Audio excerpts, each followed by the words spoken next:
नमस्कार दोस्तों, ocean network में आपका स्वागत है। मैं हूं ओमकार चौधरी। तो पंजाब में जो बवाल चल रहा है, शंभू बॉर्डर पर, खनौरी बॉर्डर पर, जगजीत सिंह धल्लेवाल आमरण अनशन पर बैठे हुए हैं। केंद्र सरकार की तरफ से प्रतिनिधि जा रहे हैं, सुप्रीम कोर्ट के भी दिशा निर्देश आ रहे हैं। अभी 101 किसानों के 3 जत्थे बॉर्डर पार करने के लिए बेचैन थे, उनको रोका गया। एक मार पूरा ड्रामा चल रहा है और जब इनकी मांगों पर एक नजर दौड़ाते हैं तो कुछ ऐसा हमें उसमें दिखता नहीं है कि जिसके लिए वो फरवरी से लेकर के अब दिसंबर आ गया है, शंभू बॉर्डर पर डेरा तंबू डाल करके उसमें डटे हुए हैं, पड़े हुए हैं। अब बहुत सारे लोगों की अलग अलग राय है। कुछ लोगों का कहना है कि वो अगर अपनी मांगों को लेकर के दिल्ली आना चाहते हैं तो साहब उनको आने दिए देना चाहिए था।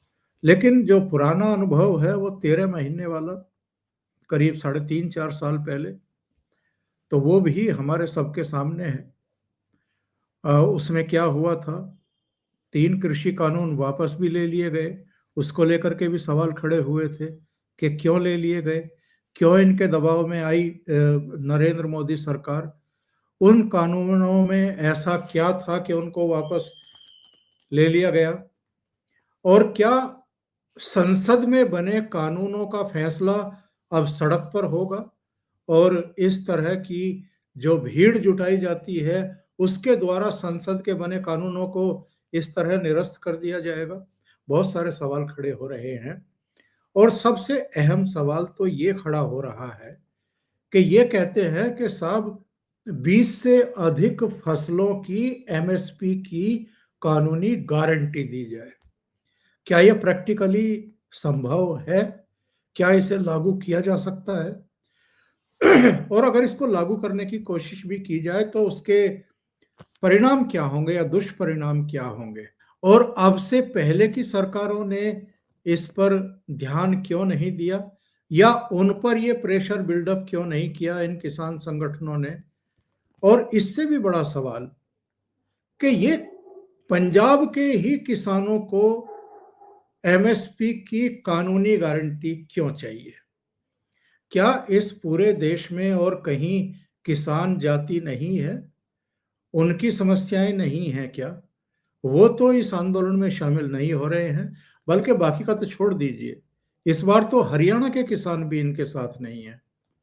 तो मेरे साथ बहुत ही खास मेहमान जुड़ रहे हैं, कानूनी मामलों के भी जानकार हैं, खेती किसानी और जो इसके पीछे अगर कोई राजनीतिक हेतु है या कहीं दूर बैठी हुई ताकतें हैं जो भारत को और मोदी सरकार को डिस्टेबलाइज करना चाहती हैं, बदनाम करना चाहती हैं, उनके बारे में भी समझबूझ भी रखते हैं और उन पर नज़र भी रखते हैं। विजय सरदाना साहब के साथ जुड़ते हैं और इस चर्चा को आगे बढ़ाते हैं। विजय जी, बहुत स्वागत है आपका। नमस्कार। विजय जी, सबसे पहले तो हम यही जानना चाहेंगे कि ये तो सालाना एक इनका कार्यक्रम हो गया है, बल्कि कभी भी बैठ जाते हैं, किसी भी सड़क को रोक करके बैठ जाते हैं। कितने लोगों को तकलीफ हो रही है, शायद इससे भी इनका कोई लेना देना नहीं है। और हम ये कैसे मान लें कि ये सारे देश के किसानों का प्रतिनिधित्व करते हैं? ओंकार जी, सबसे पहले आपको और सभी दर्शकों को मेरा प्रणाम। जी, बहुत स्वागत है। देखिए सर, ये मुद्दा गंभीर है। इसमें 2 चीजें हमें देखनी होंगी। सबसे पहले तो ये कि क्या भारत में किसानों की आर्थिक स्थिति बहुत अच्छी है? ऐसा भी नहीं है। दिक्कतें हैं और काफ़ी दिक्कतें हैं किसानों को। और अलग-अलग क्षेत्रों में अगर हम जाते हैं तो वहाँ पे पंजाब और हरियाणा तो फिर भी बहुत समृद्ध है। लेकिन जो बाकी देश के राज्य हैं, जहाँ पे सिंचाई की व्यवस्था नहीं है, इंफ्रास्ट्रक्चर नहीं है, स्टेट गवर्नमेंट ने कुछ खास काम नहीं किया, उन किसानों को तकनीकें नहीं मिली, गाइडलाइंस नहीं मिली, इन सब के कारण स्थिति गंभीर है। अब सवाल यह है कि किसान की खुशहाली का रास्ता क्या है? What we have to see in this whole case कि 2 ही तरीके से किसान की आमदनी हो सकती है। एक तो आमदनी हो सकती है कि सरकार किसानों को हर रास्ते पे सब्सिडी दे दे, और जब हम सब्सिडी की बात करते हैं तो हम इस बात को ध्यान में रखना चाहिए कि सरकार की जो आमदनी होती है वो टैक्स पेयर से होती है। और जब हम एग्रीकल्चर में बात करें 22-25 क्रॉप की और ओवरऑल एग्रीकल्चर की हम बात करते हैं, तो संविधान हमें ये कहता है कि हमें सबको बराबर निगाह से देखना है, ये संविधान। अगर हम मान लीजिए गेहूं की गारंटी लेते हैं तो टमाटर वाला कहेगा साहब मेरी क्या गलती है। अब वो आर्ग्यूमेंट ये आता है कि साहब टमाटर पे तो एमएसपी नहीं है इसलिए किस बात की गारंटी है। तो किसान तो यही बोलेगा ना कि साहब अगर आप गेहूं के लिए एमएसपी बना सकते हैं तो टमाटर के लिए क्यों नहीं बना सकते? किसी ने रोका है आपको? गोभी के लिए बना सकते हो, भिंडी के लिए बना सकते हो, जो फसलें हम उगाते हैं सबके लिए एमएसपी बनाओ और सबकी खरीदारी करो आप। हमने कब मना किया? कोई प्रावधान तो है नहीं ऐसा। एक समस्या ये है। दूसरी जो सबसे बड़ी समस्या ये है कि जब हम लीगल गारंटी की बात कर रहे हैं कि एमएसपी तो चलो हो गई, बता भी दी कि भाई कॉस्ट ऑफ प्रोडक्शन कितना है और उसमें कितना मिलना चाहिए। अब सवाल इस बात का है कि उसका पैसा देगा कौन? कंज्यूमर देता है तो किसान तक पहुंचता नहीं। आज हम कोई भी सब्जी है बाजार में 50-60-70 रुपए किलो से नीचे कुछ है ही नहीं। क्या किसान को मिल रहा है? नहीं मिल रहा। कभी भी किसान नेता इस बात के ऊपर सवाल नहीं उठाते हैं कि जो कंज्यूमर पैसा देता है उसमें कम से कम हमें यार 50-60% तो मिलना चाहिए ना। कभी आप देखोगे किसान नेता इस बात को नहीं उठाएंगे। वो ये कहते हैं कि सरकार अपनी तरफ से दे, कंज्यूमर क्या दे रहा है, व्यापारी आपस में क्या बांट रहे हैं, आड़तीये क्या रख रहे हैं, हम उस पर क्वेश्चन नहीं उठाएंगे। हम तो सिर्फ ये कह रहे हैं कि टैक्स पेयर के पैसे से जो सरकार पैसा इकट्ठा करती है उसमें से हमें सब्सिडी दे दे और गारंटी दे दे। अब जब गारंटी की बात आती है तो कुल मिला के स्थिति हमारे सामने आती है कि हिंदुस्तान में जो एग्रीकल्चर प्रोडक्शन है उसकी जो वैल्यू है वो करीब $510 बिलियन है। तो $510 बिलियन का मतलब है 40 लाख करोड़ से ऊपर। इसका मतलब यह आता है इस पूरे खेल के अंदर कि इतना तो आपका बजट ही नहीं है। इतना तो टोटल आपका जो बजट है करीब 40-47 लाख के आसपास है। 500 के आसपास आपकी फसलें हैं। तो क्या भारत सरकार अपना सारा बजट खेती पे लगा देगी? क्योंकि लीगल गारंटी का मतलब क्या है, सबसे बड़ी सवाल इस बात की है। अब मैं आपके सामने दो बहुत इंटरेस्टिंग उदाहरण रखता हूं, जनता को ये समझना पड़ेगा। बहुत सारे किसान नेता जब किसान आंदोलन हो रहा था तब वो कह रहे थे कि नहीं हमने ये कब कहा है कि सरकार खरीदे, बस सरकार गारंटी ये दे कि जो भी खरीदेगा वो एमएसपी के नीचे नहीं खरीदेगा। इस बार सोयाबीन की स्थिति आप देख लो सर। सोयाबीन का रेट चल रहा है करीब 48 रुपए, आप 49 रुपए मान लो एमएसपी। मंडियों में रेट चल रहा है 35, 36, 40 के आसपास। अंतरराष्ट्रीय बाजार में सोयाबीन का रेट है 38 से 40 के बीच में। कंपनियों ने किसान से माल खरीदना बंद कर दिया क्योंकि तेल आयात हो रहा है। अब जब तेल आयात हो रहा है, जब मुझे अंतरराष्ट्रीय बाजार में सोयाबीन भी सस्ता मिल रहा है, तेल भी सस्ता मिल रहा है, तो मैं भारत के किसान से क्यों खरीदूंगा? मैं मान लीजिए कि देशभक्त इंडस्ट्रियलिस्ट हूं, मैं खरीदता हूं और मेरी पैदावार जो बनती है तेल की वो बनती है 150 रुपए किलो। अंतरराष्ट्रीय बाजार से वही तेल मुझे मिल जाता है 100 रुपए किलो। मुझे बता दीजिए क्या यही किसान अपने ही बीजों से बना हुआ तेल 150 रुपए में खरीदेंगे जब विदेशी तेल 100 रुपए में मिल रहा है? यही किसान बोलेगा कि साहब तेल महंगा हो गया।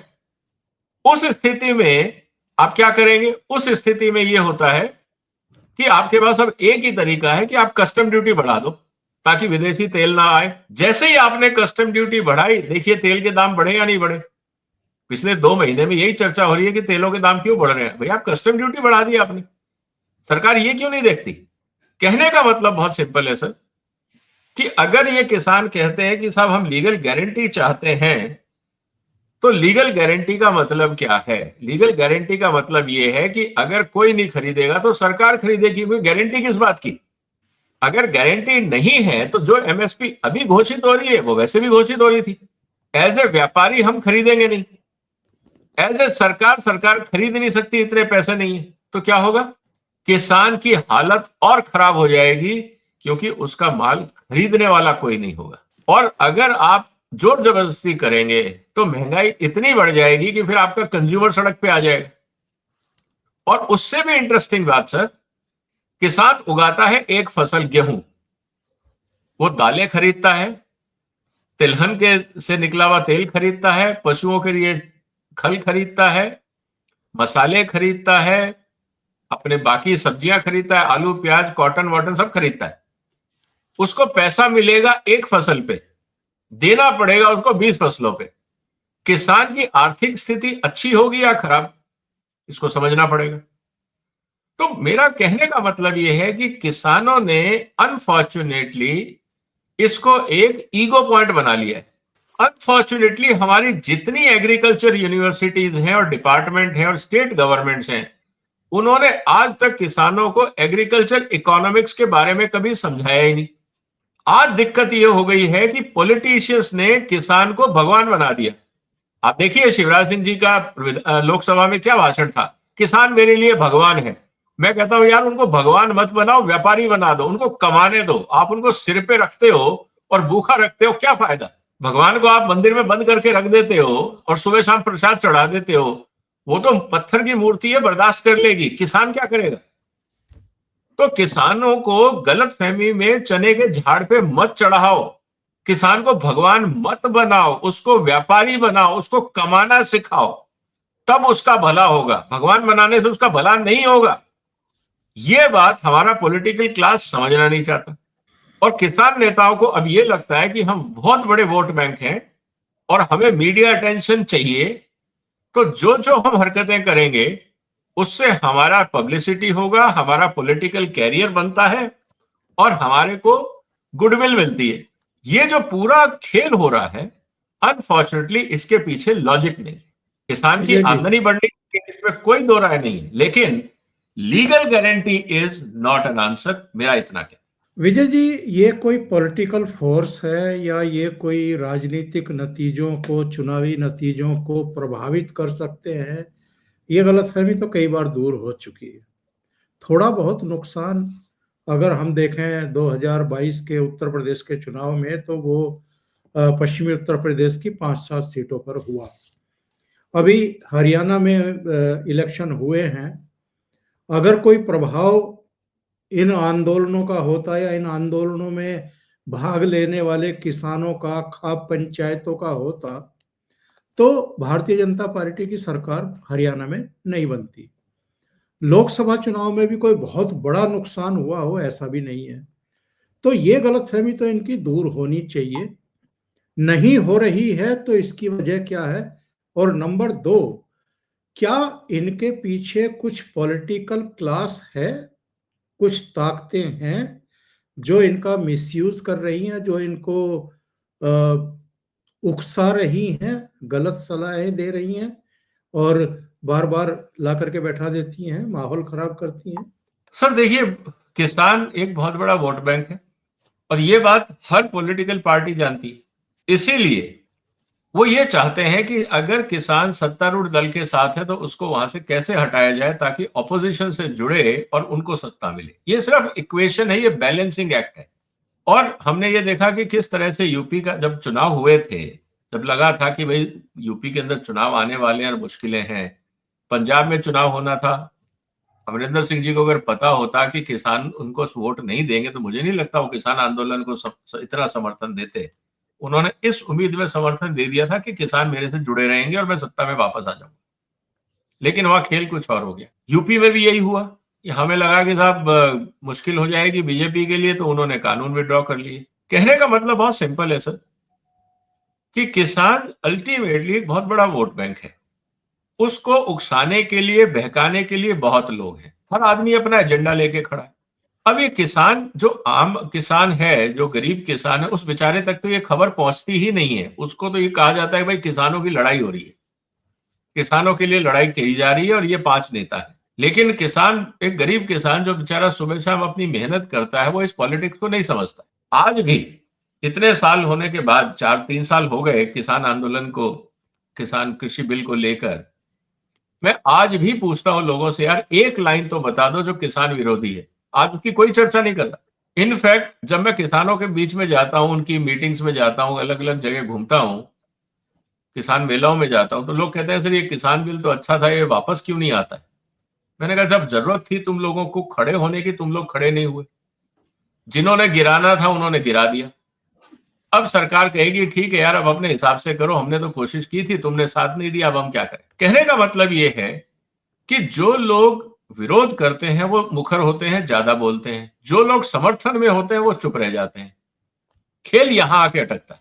तो this is the whole issue sir, ये पॉलिटिक्स है। और हर इस खेल में हर आदमी अपनी अपनी गोटी अपने हिसाब से चल रहा है। अब ये बताइए विजय जी कि सरकार कर क्या सकती है इस पूरे मामले में? देखिए, रास्ते तो बहुत है। मैं 3-4 रास्ते बता देता हूं आपको सर, अगर किसान का हम वास्तव में भला चाहते हैं। तो मेरा ये कहना है सर कि सबसे पहले तो किसान की आमदनी कैसे बढ़े उसके बारे में हमें सोचना होगा। और वो सबसे बड़ी जो बात है वो ये है कि कंज्यूमर का पैसा किसान तक कैसे जाए। मेरा एक सुझाव ये है कि जितनी भी एपीएमसी मंडियां हैं वो किसान संस्थाओं के हवाले क्यों नहीं कर दी जाती। किसान अपना माल उगाए, वहां पे अपनी दुकान लगाए, जिसको माल लेना है वहां से ले, व्यापारी किसान से खरीदे डायरेक्ट मंडी में, वहां पे ऑक्शनिंग हो किसान के सामने और किसान ऑक्शनिंग कराए। अगर व्यापारी को माल चाहिए अपना उठाए, वहां पे आप 50 दुकानें प्राइवेट व्यापारियों को भी दे दो। जब ऑक्शनिंग होगा तो किसान को भी वही रेट मिलेगा जो प्राइवेट व्यापारी को मिलता है। तो किसान को बाजार से जोड़ने का मौका दो। अब किसान नेताओं से ये बात करो तो वो ये जिम्मेवारी लेने को इसलिए तैयार नहीं है, वो कहते हैं नहीं नहीं ये हम कैसे कर पाएंगे। अरे भाई, जब आप अमूल चला सकते हो, हमारे पास पैसे नहीं है, तो अमूल ने, किसान ने थोड़ी अमूल फैक्ट्री लगाई है, सरकार ने लगा के दी है। एपीएमसी मंडी सरकार लगा के दे रही है। आपको नहीं आता, मान लिया, आपके बच्चे तो सीख सकते हैं ना कि ऑक्शनिंग कैसे होती है। आप ये कहो कि हमें नहीं आता इसलिए दुनिया में कुछ नहीं हो सकता, तो आपको किसने कहा करने के लिए। आप अपना एफपीओ बनाओ, कोऑपरेटिव बनाओ, अपने बच्चों को शिक्षा में भेजो। आप ये डिमांड करो कि हर एग्रीकल्चर यूनिवर्सिटी में एग्रीकल्चर मार्केटिंग का कोर्स होना चाहिए और किसान के बच्चों को फ्री एजुकेशन होना चाहिए। मैं इस बात का समर्थन करता हूं। आज भी एग्रीकल्चर यूनिवर्सिटीज का सारा खर्चा स्टेट गवर्नमेंट और सेंट्रल गवर्नमेंट ही देती है ना। तो किसान के बच्चों को अगर मार्केटिंग सिखानी पड़ जाए कि कैसे ऑक्शनिंग करना है, ट्रेडिंग करना है, लॉजिस्टिक्स करना है, वेयर हाउसिंग करना है, दिक्कत क्या है। तो एक तो सीधी जिम्मेवारी ले, और जो बाजार में रेट मिले आप 10 की चीज 100 में बेचो ना, किसने मना किया आपको। किसान ये जिम्मेवारी लेने को, किसान नेता ये जिम्मेवारी लेने को तैयार नहीं है, क्योंकि फिर उनको राजनीति का मौका नहीं मिलेगा। अगर कंज्यूमर रेट कम दे रहा है तो दे रहा है, उनको फिर सोचना पड़ेगा। अभी उनको कुछ नहीं सोचना, उनका तो पूरा एजेंडा ये है कि हम कुछ ना सोचें और हम जो उगाएं सरकार उसको एमएसपी पे खरीदे, उसके बाद वो क्या करे हमें मतलब नहीं। पहली बात, अगर सरकार एमएसपी पे खरीदने की बात करती है तो क्या किसान नेता इस बात पे राजी होंगे कि फिर सरकार डिसाइड करेगी कि कौन सी फसल कितनी और कहां उगे। अगर मैं ये कह दूं कि पंजाब की आधी जमीन पे मुझे गेहूं नहीं चाहिए क्योंकि मेरी जरूरत नहीं है, तो क्या पंजाब का किसान मान लेगा? वो कहेगा नहीं जी, हम तो गेहूं उगाएंगे, आपको चाहिए या नहीं चाहिए बस आप खरीदने की गारंटी लो, और वो भी एमएसपी पे। आपको नहीं चाहिए उससे हमको क्या लेना देना, हमने तो उगा दिया ना। तो क्या इस तरह से काम होगा? और अगर किसानों को आप ये सुविधाएं देते हैं तो हिंदुस्तान में बहुत सारे ऐसे कुटीर उद्योग हैं, हथकरघा उद्योग हैं, वो भी कहेंगे साहब हमने क्या गुनाह किया। फिर तो हर आदमी कुछ भी उगाएगा और कहेगा एमएसपी दे दो, चाहे देश को चाहिए या नहीं चाहिए। तो सवाल इस बात का है कि क्या हम गवर्नमेंट ओरिएंटेड इकोनॉमी की तरफ जा रहे हैं, जो रशियन या कम्युनिस्ट इकोनॉमी हुआ करती थी, कि सरकार पूरे बाजार को कंट्रोल करेगी, ये बताएगी कि किसको क्या उगाना है, कितना उगाना है, किस रेट पे बिकेगा, कहां बिकेगा, कैसे रखा जाएगा, ये सारी जिम्मेवारी सरकार की। इसका मतलब यह है कि आपका जो संविधान में आपको फ्रीडम ऑफ बिजनेस दिया गया है, आपके पास वो अधिकार ही नहीं रहेगा। तो क्या ये डेमोक्रेटिक सिस्टम में पॉसिबल है? और अगर किसान चाहते हैं कि एमएसपी की गारंटी हो, तो फिर क्या किसान इस बात को तैयार है कि वो इस बात को भी माने कि फिर सरकार तय करेगी कि कौन सा किसान क्या उगाएगा, तभी हम पैसा दे पाएंगे। फिर तो सरकार एक हिसाब से कॉन्ट्रैक्ट फार्मिंग करेगी ना, तो आपको आपका वाजिब पैसा मिल जाएगा सरकार की तरफ से। अब सरकार को जो चीज नहीं चाहिए, सरकार कहेगी हम नहीं उगवाते आपसे, तो देश में क्या होगा? क्योंकि मैं तो उतनी ही कमिटमेंट आपको दूंगा जितना मेरे पास पैसा है। मैं बाकी पैसे कहां से लाऊंगा? मान लीजिए मेरे पास 100 रुपए, मैं तो मैं कहूंगा 100 रुपए का गेहूं और 100 रुपए का चावल उगा के दे दो, बाकी टमाटर वगैरह कुछ मत उगाओ क्योंकि मेरे पास पैसे नहीं है। तो क्या किसान मान लेगा? तो कहने का मतलब यह है कि सर ये स्थिति गंभीर है और इसके पीछे राजनीति ज्यादा है, लॉजिक कम। दो चीजें कही जाती हैं। एक, नंबर एक के गलत हाथों में किसानों की यूनियन है। इनको या तो समझ नहीं है चीजों की, कानूनों की, व्यवस्था की, कैसे सब कुछ किया जाता है उसकी, या ये समझना नहीं चाहते, या इनकी ईगो बहुत हाई कर रखी है। दूसरी बात ये कही जाती है कि एक्चुअल जो किसान है वो तो इनके साथ है ही नहीं। ये जो लोग और भीड़ जुटाई जाती है, ये तो पैसे धेले दे करके भीड़ जुटा ली जाती है, और इनमें निठल्ले ज्यादा हैं जिनके पास खेती बाड़ी का काम नहीं है या जिनके पास कोई रोजगार नहीं है, वो अपना पड़े रहते हैं 13-13 महीने, 9-9 महीने। तो ऐसे में साहब रास्ता कैसे निकलेगा? देखिए, ऐसा ऐसा दो चीजें समझनी होंगी। जितने लोग किसान के बैठे हैं, मैंने किसान के लोगों से, जब मैं पंजाब गया था पिछली बार, तो मैंने पूछा वहां के, भैया आप लोग जो इतना प्रदर्शन करते हो तो पीछे खेत कौन संभालता है? तो वहां कुछ किसान बैठे थे, उन्होंने बड़े अच्छी बात की। उसने कहा, साहब ऐसा है कि जितने लोग किसान आंदोलन में है ना, ज्यादातर बुजुर्ग हैं या वो लोग हैं जिनके घर में खेती संभालने के लिए कोई और है। अब एक घर में बुजुर्ग है, हुक्का पी रहे हैं, तो बेहतर है ना कि यार यहाँ पियो या बॉर्डर पे पियो, क्या फर्क पड़ता है? तो आप घर में बैठे हो, हमने मान लीजिए अपने गांव से 10 बूढ़ों को भेज दिया, या 10 उन लोगों को भेज दिया जिनको लगता है कि गांव में उनका भाई संभाल लेगा, कोई और संभाल लेगा, और वो स्पेयर कर सकते हैं टाइम को। ये वही लोग हैं, उन पे पारिवारिक जिम्मेवारियां नहीं है या खेती की जिम्मेवारियां नहीं है, नहीं तो कौन किसान छोड़ेगा? तो बहुत सारे लोगों ने तो हंसी मजाक में ही कहा कि साहब यहाँ घर में बैठ के बूढ़े वैसे ही तंग करते थे, अब खेत पे वहां बैठे हैं, बॉर्डर पे आराम से खा पी रहे हैं, मजे कर रहे हैं, हमें भी कोई दिक्कत नहीं है, उनको भी कोई दिक्कत नहीं, क्योंकि हमें पता है उनका ध्यान रखेंगे अच्छी तरह से लोग, क्योंकि उनको वहां पे उन लोगों को रखना, अगर उनको ध्यान नहीं रखेंगे तो ये लोग उठ के वापस आ जाएंगे। शाम को तो उनका सोमरस भी मिल जाता है। वो तो सर, जो जरूरतें हैं वो तो पूरी की जाएंगी, तभी तो लोग रुकेंगे ना सर। तो ये सब, इस बात को हमें समझना होगा सर। तो मेरा ये कहना है कि सर, ये बातें तो बहुत लॉजिकल हैं, आप किसी भी खेत में जाके पूछ लो, गांव में पूछ लो, आपको लोग बता देंगे। और फिर दूसरा, इसके पीछे जो किसान नेताओं की बात कही है, जैसा मैंने कहा कि सर इसके पीछे बहुत पब्लिसिटी है, और पब्लिसिटी है, पैसा है, ब्रांडिंग है। जिन लोगों को आज तक आप जानते नहीं थे, वो हेडलाइन बन गए हैं, वो ग्लोबल न्यूज में आ रहे हैं, आज उनको इंटरनेशनल मीडिया कवर कर रहा है। और क्या चाहिए सर? तो ये कैमरा और न्यूज बाइट, ये बहुत पावरफुल चीज है लोगों को मोटिवेट करने के लिए। ये बताइए, जो एक सवाल मैंने शुरू में भी उठाया था, ये किसान केवल पंजाब में ही रहते हैं क्या? ये पंजाब वालों को ये ऊद क्यों छूट रही है कि बार बार ट्रैक्टर ट्रॉली लेकर के, पोक मशीनें लेकर के, बुलडोजर लेकर के, और बड़े भारी भरकम बख्तर बंद गाड़ियों का रूप स्वरूप दे करके ट्रैक्टर्स वगैरह को ऐसे दिल्ली की तरफ चलते हैं जैसे उनको चीन के बॉर्डर पर या पाकिस्तान के बॉर्डर पर कोई जंग लड़नी हो। ये सब क्या है? पंजाब से देखिए ही लोग क्यों आते हैं, बाकी राज्यों से क्यों नहीं आ रहे? देखिए, बाकी राज्यों के किसानों ने बाजार को समझा है। बाकी राज्यों के किसान पंजाब और हरियाणा के किसानों से ज्यादा समझदार हैं, इस बात को आपको मानना होगा। पंजाब और हरियाणा का किसान, और खासकर पंजाब का किसान, उसका एक ही रास्ता है, वो है एफसीआई। उसके अलावा उस किसान ने कभी कुछ किया ही नहीं। पंजाब में इतना गेहूं पैदा होता है, आप ये स्थिति लगा लीजिए कि पंजाब के अंदर व्हीट फ्लोर मिल नहीं लगती है। क्यों? लॉजिक क्या बोलता है इकोनॉमी का, कि जहां पे रॉ मटेरियल होता है, इन्वेस्टमेंट वहां जाता है। पंजाब में कितनी फ्लोर मिल्स लगी हैं? पंजाब में व्हीट पे कोई इन्वेस्टमेंट क्यों नहीं करना चाहता? इस बात को समझना होगा।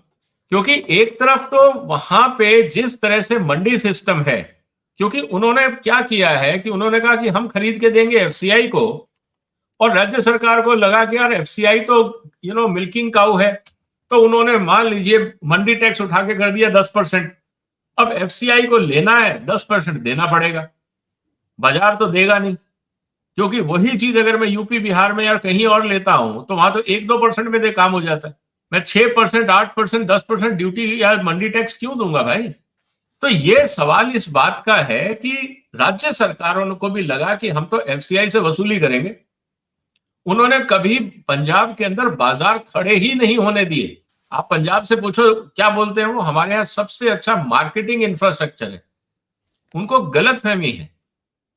पंजाब में कोई मार्केट है ही नहीं, सिर्फ मंडियां हैं और गोडाउन है। बाजार वो होता है जहां पे खुला आदान प्रदान होता है। वहां एक ही कस्टमर है, एफसीआई। और कोई कस्टमर ही नहीं है वहां पे। तो इसीलिए पंजाब का किसान जो है उसको बाजार से कभी जोड़ा ही नहीं गया।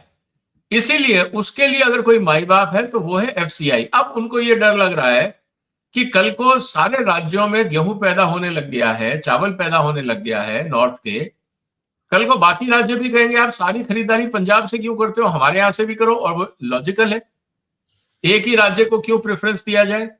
तो जब आप बंटवारा करोगे, या जब केंद्र सरकार ने, एफसीआई ने एक स्कीम बनाई है कि भाई राज्य सरकारें खरीदें और अपने यहाँ पीडीएस में बांटें, तो मान लीजिए यूपी की सरकार को अपने राशन की दुकानों में गेहूं देना है, तो मैं पंजाब से क्यों लूंगा, मैं तो यूपी के किसान से लूंगा ना, हरियाणा वाला हरियाणा से लेगा।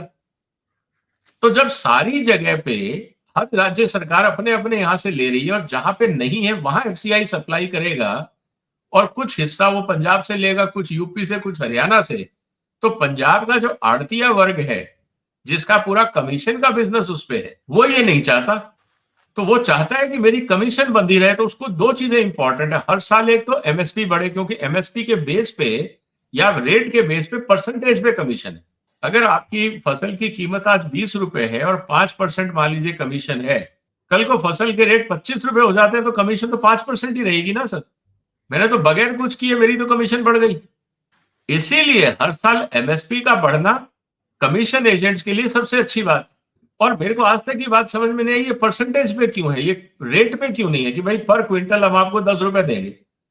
अब क्विंटल का रेट 20 रुपए हो या 40 रुपए, तुमका क्या लेना देना, परसेंटेज पे क्यों, एब्सोल्यूट नंबर पे क्यों नहीं। कि आप इस पे चर्चा करेंगे तो सब लोग सड़क पे आ जाएंगे कि नहीं नहीं नहीं परसेंटेज ही होना चाहिए।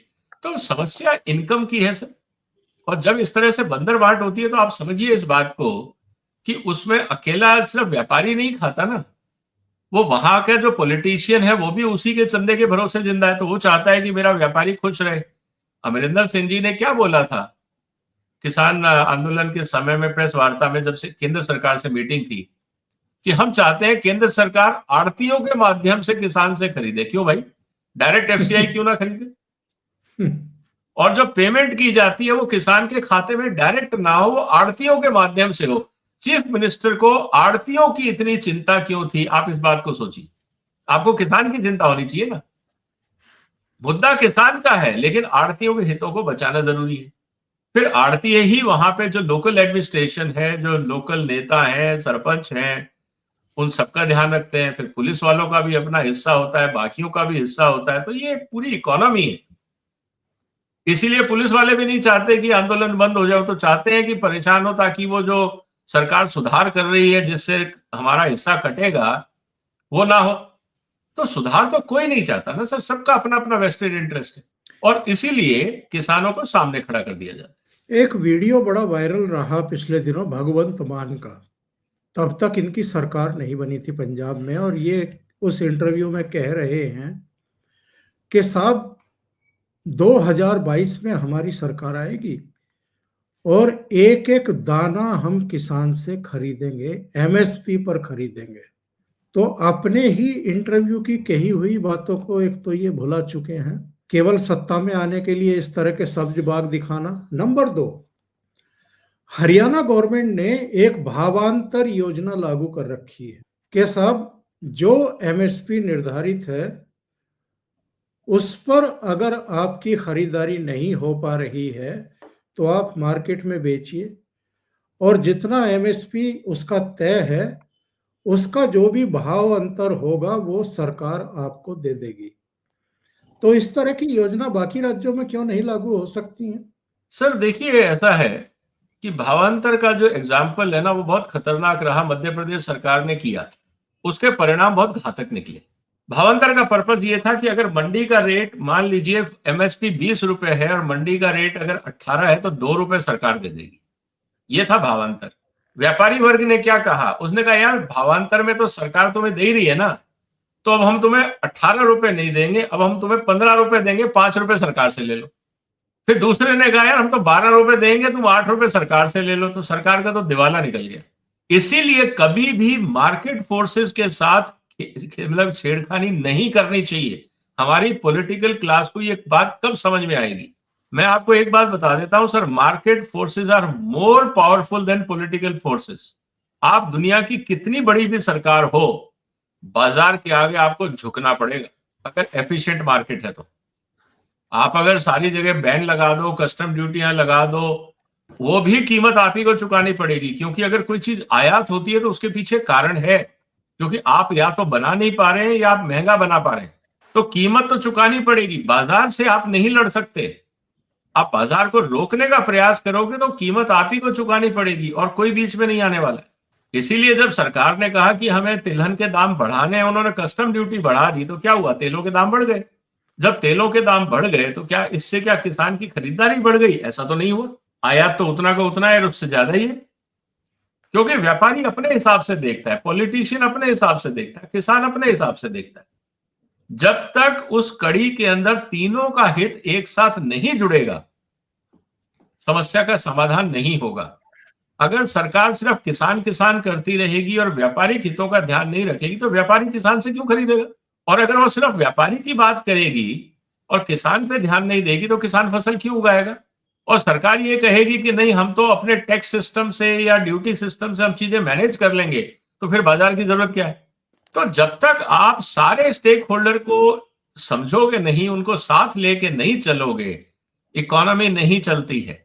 और इसीलिए हमें जो रिफॉर्म्स की हम बात करते हैं, उसका पर्पस यही होता है कि हमें लॉजिकल होना चाहिए। आप इस तरफ इशारा कर रहे हैं कि जो कुछ हम पिछले कुछ सालों में देख रहे हैं, ये जगह जगह ये बाजार की ताकतों का खेल है, या इसके पीछे कुछ पॉलिटिकल फोर्सेस भी हैं? दोनों का मिला जुला खेल है। सर, दोनों का खेल होता है ना। देखिए, व्यापारी को पॉलिटिक्स से लेना देना नहीं है, उसका एक ही धंधा है कि उसको पैसा कमाना है, उसका प्रॉफिट होना चाहिए। ये उसका धर्म है, ये उसका सोशल कंट्रीब्यूशन है, ये उसका नेशन बिल्डिंग कंट्रीब्यूशन है। अगर व्यापारी प्रॉफिट नहीं कमाएगा तो आपको टैक्स कैसे देगा? रोजगार कैसे देगा? नई टेक्नोलॉजी में कैसे इन्वेस्ट करेगा? समाज में नए प्रोडक्ट कैसे आएंगे? अगर व्यापारी नहीं कमाएगा तो फिर आप मेरे से तनख्वाह मत मांगो, इंक्रीमेंट मांगो, मेरे से टैक्स मत मांगो। तो व्यापारी फिर उतना ही काम करेगा जितना उसको अपनी रसोई चलानी है। फिर देश खड्डे में जाए, उसको क्या लेना देना? मैं क्यों रिसर्च में पैसा लगाऊंगा? आज होता क्या है सर, जब आप एमएसपी लगातार बढ़ाते हो, एक इलॉजिकल लेवल पे आप एमएसपी को ले आते हो। मैंने उदाहरण दिया आपको सोयाबीन का, और आज हर फसल में ये हाल है। जब अंतरराष्ट्रीय बाजार में मेरे को चीज 38 रुपए में मिल रही है, मैं 48 रुपए क्यों दूं सर आपको? क्या खास बात है? यही बात है ना कि ये भाई भारत में पैदा हुआ है, तो भारत में इतना महंगा पैदा क्यों हो रहा है? सरकार को इस पे दिमाग लगाना चाहिए कि जब पूरी दुनिया में रेट 40 रुपए, तो हमारे यहाँ 50 क्यों है? सवाल ये है। इस पे मैंने एक एनालिसिस किया था। अगर हम भारत में, अभी जैसे प्रधानमंत्री जी ने, मेरे चैनल पे अगर दर्शक चाहे तो डिटेल्ड वीडियो है उसका, कि 6,000 रुपए क्विंटल की जब प्रधानमंत्री जी ने घोषणा की थी महाराष्ट्र चुनाव में, मैंने कहा इससे किसान बर्बाद हो जाएगा। आप चाहे उसको चुनावी वादा बोल के, ठीक है, वोट पॉइंट ऑफ व्यू से ठीक होगा, किसान बर्बाद हो जाएगा। 60 रुपए किलो का सोयाबीन का मतलब क्या है सर? उसमें से निकलता है 17%, 16 से 17% तेल। क्या रेट बैठेगा? उसका खामियाजा ये हुआ, हमने इतनी एमएसपी बढ़ा दी, आज हमारा जो सोयाबीन की खल होती थी, जो एक्सपोर्ट होती थी, उसका भट्टा बैठ गया। तेल के दाम बढ़ा नहीं पा रहे क्योंकि सस्ता आयातित तेल आ रहा है। और जैसे ही तेल के दाम बढ़ते हैं, सरकार की तरफ से डंडा आता है कि तेल के दाम मत बढ़ाओ। तो अगर मैं तेल के दाम नहीं बढ़ाऊंगा तो पैसा कहां से निकालूंगा? खल बेच के निकालूंगा। जब मैं खल बेचने जाता हूं तो अंतरराष्ट्रीय बाजार कहता है यार तुम तो बहुत महंगे, तुम्हारी खल चाहिए ही नहीं। तो ना मैं खल बेच पा रहा हूं, और ये वो फसल है जिसमें 87% खल है, मतलब 82% खल निकलता है। मतलब अगर मैं 10 ट्रक की बात करता हूं तो उसमें से 8, 8.5 ट्रक तो खल ही है। अगर मैं उसको नहीं बेचूंगा तो मेरी फैक्ट्री में कितना दिन चलाऊंगा? मेरे गोडाउन भर के खड़े हो जाएंगे, माल रखने की जगह नहीं होगी, तो मैं फैक्ट्री चलाऊंगा कैसे? तो सरकारें भी इस खेल को नहीं समझ रही है, वो सिर्फ शॉर्ट साइटेड देख रही है। और मैं हमेशा ये कहा है कि इसकी कीमत व्यापारी को फर्क नहीं पड़ेगा, वो नहीं उगाएगा, इंपोर्ट करके बेच लेगा। भाई यही है ना। मैं फैक्ट्री नहीं चला रहा, कोई बात नहीं, अपने मैं स्टाफ की छुट्टी कर दूंगा। तो बेरोजगारी कहां बढ़ी सर आपके देश में? टैक्स रेवेन्यू का नुकसान किसका हुआ? आपका हुआ।